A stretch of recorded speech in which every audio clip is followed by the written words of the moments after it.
So let's talk a little bit more about methods. Method is a named block of code which enables us to organize the code into smaller and more maintainable or reusable parts.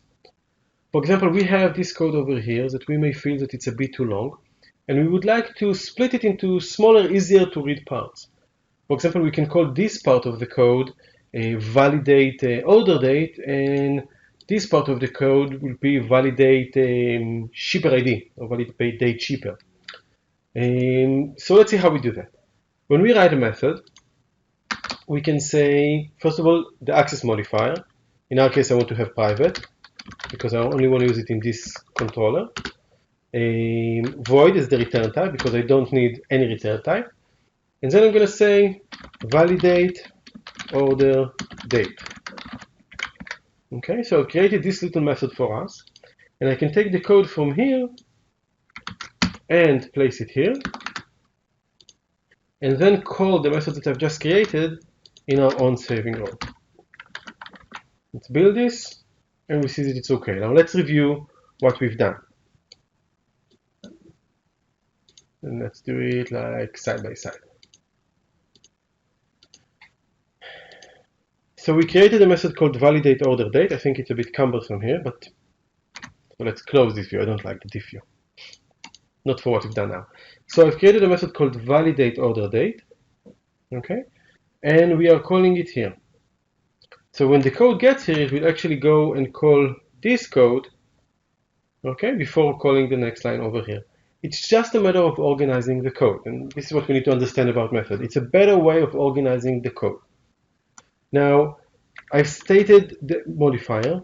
Private means that I'm only be using this in this class, and if you remember the previous videos we talked about modifier, you are welcome to come back. And since it is the default here, I can actually remove this statement and keep it like this. Perfect. So this is one way of doing it. Let's go ahead and save it. Extracting the order date validation into a method. And the reason for me to do that is to make the code easier to read. Now when I'm on the saving row, I'm validating order date. Now let's look at the second one, and let's do it in a different method. So creating a method like I've done now is a fairly technical process. And since Microsoft has realized that it's a fairly technical process, they created a wizard that will do that for us.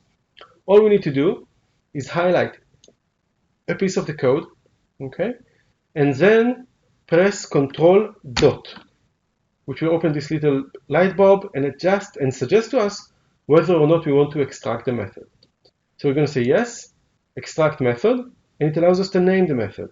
So we will name it validate shipper ID. Perfect. So now we have two very clear methods that we know what they're doing. This one is validating the order date, and this one is validating the shipper ID. And on the onSaving row event, we are calling validate order date and validate shipper ID. So to summarize this little statement, methods are a better way to organize the code. You can take a piece of the code and give it a name, and then use that name in future codes that you write. You need to specify the access modifier. If you don't specify it, then private is implied, so you don't need to write private. Then the return type of the method, which in our case is void. Later we'll learn about more interesting return types. The name of the method and the parameters that it receives, and then the implementation of the method.